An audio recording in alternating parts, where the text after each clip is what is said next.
अब ठाकुर जी और बड़े हो गए तो ठाकुर जी अपने ग्वाल बालों के साथ वहीं खेलते हैं। ठाकुर जी ग्वाल बालों के साथ खेलते हैं। सिंह शार्दूल पर बैठ करके सरजू जी के तट पर ठाकुर जी गेंद का खेल खेलते हैं, कंदुक क्रीड़ा करते हैं।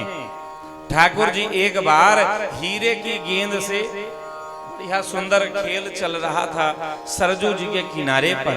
उस समय सिंह शार्दूल होते थे। आप दक्षिण भारत की यात्रा में जाएंगे तो वहां मंदिरों के बाहर बड़े बड़े शेर का जैसा चित्र होगा, मुंह होगा पूरा, और उसके पास विशाल पंख होते हैं, पूंछ शेर के जैसे बनावट का विशाल होता है। इतना विशाल होता है कि हाथी को भी उठा ले वो सिंह शार्दूल। तो ठाकुर जी सिंह शार्दूल के ऊपर बैठ जाते हैं। अब बढ़िया बेंट लेकर के कंडुक क्रीड़ा कर रहे हैं हीरे की गेंद से। तो हीरे की गेंद से खेलते खेलते सरकार पहुंच गए कहां? लंका पहुंच गए। ये श्रीनाथ मुनि की रामायण है, ये दक्षिण भारत की रामायण की कथा आपको सुना रहे हैं। तो ठाकुर जी हीरे की गेंद खेलते भये कहां पहुंच गए?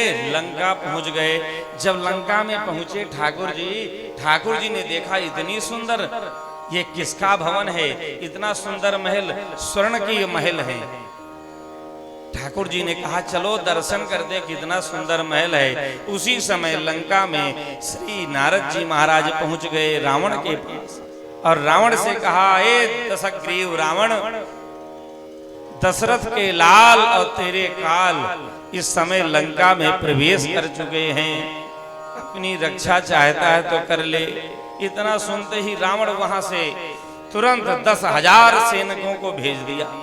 जी 10,000 सैनिकों को भेजा, वह सेना आई और भगवान के ऊपर हमला जो ही किया तो भगवान ने हीरे की गेंद से ही, अब हीरे में विष होता है, भगवान हीरे की गेंद मारते हैं। जितने सैनिक हैं जिसके जिसके लग जाए तो रक्त में जहर फैल जाए, सब मर गए, 10,000 मर गए।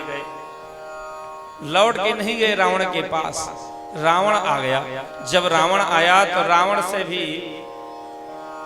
रावण तो जानता है कि यही ने से मेरा अंत होना है, तो रावण तलवार लेकर के भगवान को ही मारना चाहा कि ये बालक हैं, अभी मार दो, छुट्टी। तो जो ही भगवान को मारना चाहता था तलवार से, तो भगवान ने हीरे की गेंद का प्रहार किया है, और हीरे की गेंद से उसके मुंड उड़ने लगे, 10 सिर उड़ने लगे, उड़े फिर जुड़ जाएं, फिर उड़े फिर जुड़ जाएं, भुजाएं कट जाती थी फिर जुड़ जाएं। ऐसा खेल देखकर भगवान बहुत प्रसन्न हो रहे हैं कि कितना सुंदर खिलौना है, हैं? बताओ, मुंडी उड़ रही है, मस्तक उड़ रहे हैं, फिर जुड़ जा रहे हैं। भगवान निशाना साध के मारते हैं, खोपड़ी उड़ जाती है, फिर जुड़ जाती है। रावण अट्टहास कर रहा है, भुजाएं कट कट करके गिर जाती हैं, फिर लग जाती हैं। भगवान ने निशाना साधा, रावण हंस रहा था, हा हा हा हा कर रहा था। भगवान ने एक निशाना लगा के दिया, मुंह में घुस गई हीरा। हीरा जब ही मुख में घुसा तो हीरे में विष होता है, और रावण ने चाट लिया जीभ से, सोई वहीं प्राणांत हो गया रावण, वहीं खत्म, वहीं लुढ़क गया रावण। जब रावण मर गया, अब भगवान दुखी हो गए कि देखो तो सही कितना सुंदर खिलौना था, खिलौना टूट गया। उसी समय विभीषण जी आए हैं। विभीषण जी ने भगवान के चरणों में प्रणाम किया है और पूजन किया है, भोग धराया है, और कहा भगवान आप दुखी मत हो, ये खिलौना अब हम ठीक करवा लेंगे, अब आप कृपा करके अब प्रस्थान करें।